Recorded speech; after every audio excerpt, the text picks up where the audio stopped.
Hello, I'm John, welcome to my channel, Disquiet and Dragons.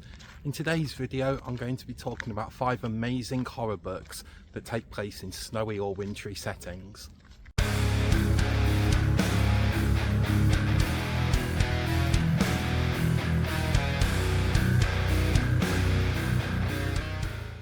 Hello and welcome back to the channel. Hope you're doing well wherever you are in the world. We're at the Shugborough Hall estate again for this video. I like to come every December because in the main house itself they put up loads of like Christmas decorations and they go all out with it. And it's really nice at the start of December and well winter, and I like to come and have a look at all the decorations. But with it being winter, well in the northern hemisphere at least, I thought it'd be interesting to go through some of my favourite horror novels that take place in either cold or wintry conditions.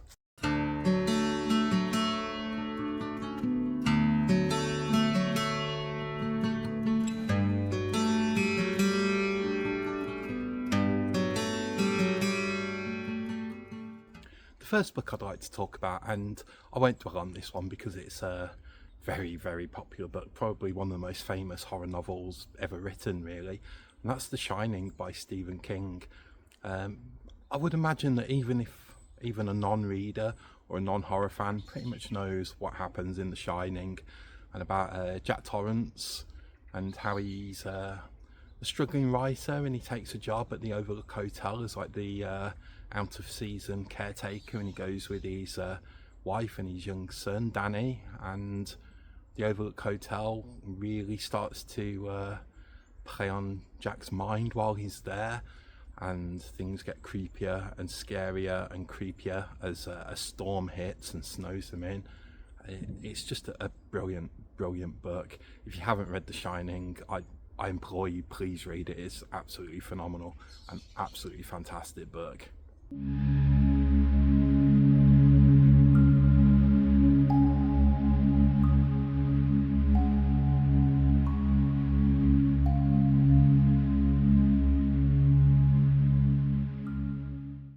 The next book I'd like to talk about is Thin Air by Michelle Paver. I recently read another one of her ghost stories, which could quite easily go on this list as well. Deserves an honourable mention, and that was Dark Matter. Absolutely brilliant ghost story. And this is quite similar really, but different enough that well worth reading. It follows 2 brothers who are they're organising an expedition to climb Mount Everest. So they arrive near the Himalayas and they find out that this old, I think he's a general, a retired general, he lives in the area where they're staying before they make base camp. So they go and see him, and I think he's suffering with dementia or senility, something like that. Anyway, when the younger brother is alone with this guy, the older gentleman suddenly has this like moment of clarity, and he gives him this very cryptic warning about bad events that have happened whilst scaling Everest. Anyway, the brothers, they take no heed of this warning, and they carry on with their expedition. But as they get higher and higher and the weather gets nastier and more hostile and they feel more isolated, creepy things start to happen. Absolutely fantastic story. Michelle Paver, she's just so good at writing atmosphere and explaining the environment to make it seem like a character of itself. If you like atmospheric ghost stories, if you like ghost stories with them maybe a little bit ambiguous and open to interpretation, Thin Air by Michelle Paver is well worth reading.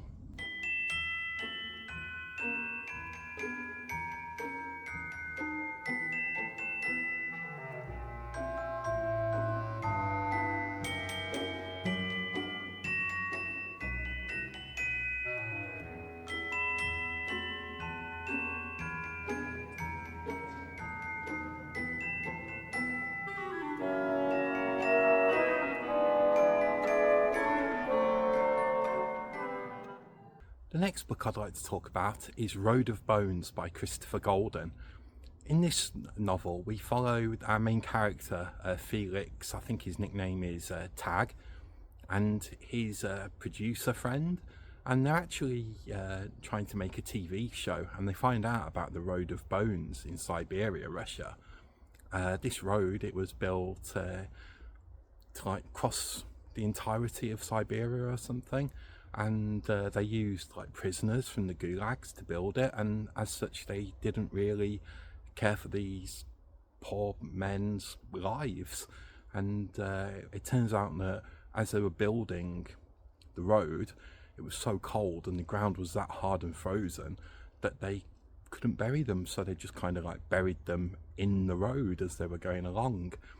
So we follow our main characters as they go along this road, and they're filming it. I think they've got a translator with them, and they talk to any locals in the towns or villages they come across about any hauntings or any ghostly tales or any folklore about this road. And as they go along, they come to this abandoned town, and they get out to investigate it, and they suddenly find out that there's a pack of wolves that are surrounding them.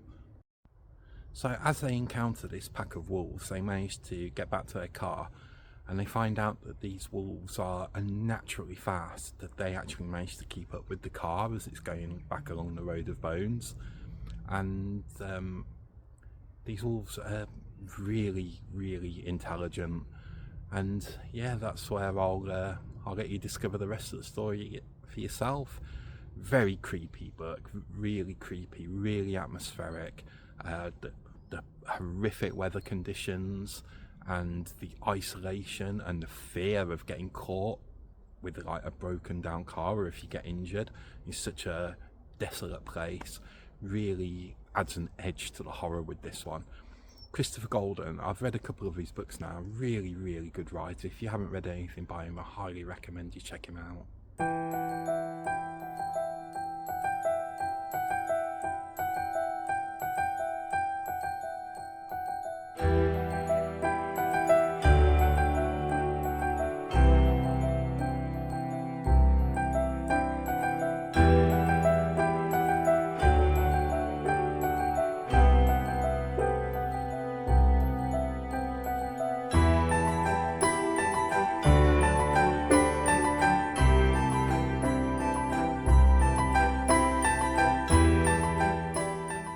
The next book I'd like to talk about is Starvacre by Andrew Michael Hurley.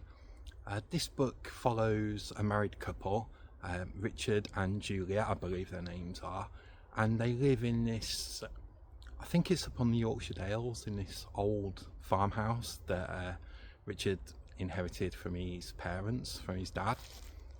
And when we join the story, it's in the middle of winter, and the ground is covered in snow and it's frozen solid. But Richard, he's like a folklorist or an archaeologist, one of the two, I can't quite remember. And there's a local legend that a huge oak tree was on the land that he owns, the land that accompanies the house, Starvacre. And he's like doing an archaeological dig while he's off work, because unfortunately for him and his wife, they recently lost their son, so he's on like grievance leave. And he's trying to keep himself busy by like trying to find the roots of this oak tree in the field.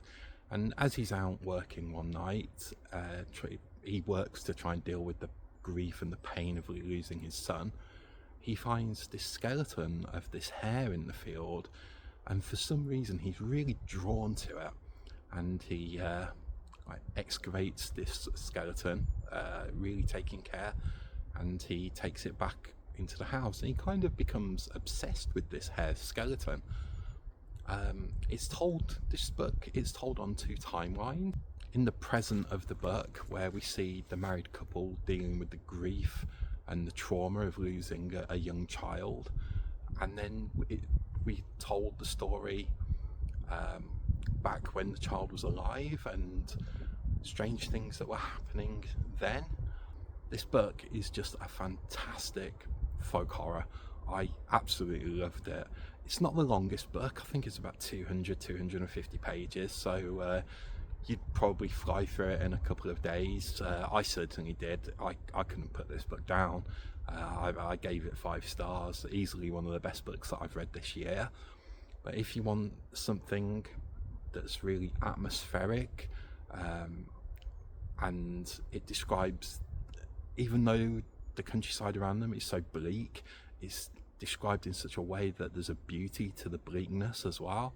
And yeah, the way that the bleakness of the countryside runs alongside the bleakness that the couple see in their lives as they're trying to deal with this tragedy. Just phenomenal writing. Really, really recommend this one if you like folk horror or slow burn horror in general.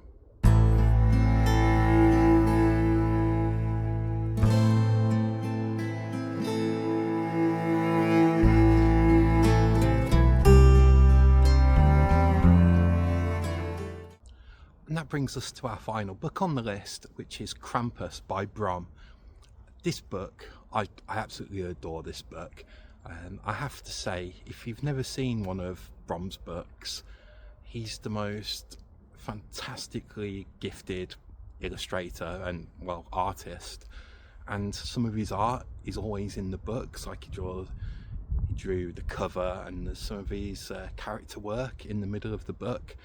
Honestly, it's like gothic and dark and a little bit creepy. Just phenomenal. He's a brilliant artist. And Krampus is a fantastic book and absolutely perfect for reading at this time of year. We start off and we follow our main character, Jesse. He's in a troubled relationship and he's got a young daughter, and unfortunately he doesn't get to see her quite as much. He's very down on his luck, and he's got like a caravan at this trailer park that he lives in, and one night he's there feeling sorry for himself and something smashes through the roof, and upon further inspection it's actually Santa's sack that fell through the roof. So Jesse finds this sack and he finds out that he can pull out like gifts for it, so excitedly he realizes that he can get his daughter what she wants for Christmas. But this sack, it's a magical sack, you know, it belongs to Father Christmas. So there's not only Father Christmas that wants it back, but there's also Krampus that wants this sack. So yeah, we find out that Krampus and his followers or servants want the sack. Santa wants the sack back, and there's some local gangster types that also want this sack from Jesse. So poor Jesse is in the middle of everything. No matter what he does, he just can't seem to catch a break, and whatever decision he makes, it always comes back to haunt him. As we follow Jesse's misadventures, he gets embroiled in this like good versus evil, old ways versus the new ways kind of battle between Santa and Krampus. And yeah, we find out who gets the sack pretty much. Really, really good book. You can enjoy it just as a Christmas themed horror novel. There's quite a lot going on with it. It's almost a commentary on modern consumerism and how the old ways versus the new ways, and how we tend to just throw things away now instead of cherishing things and enjoying them and fixing them. Yeah, brilliant book. And even though the way I've described it might sound quite whimsical at times, which I was expecting it to be a whimsical story, it's so dark in places. I'm talking like there's torture scenes and all sorts in it, very dark, very gory in places. So if that's not your thing, maybe steer clear or check trigger warnings. But if you think you can deal with that and you want something festive to read Krampus. It's absolutely fantastic.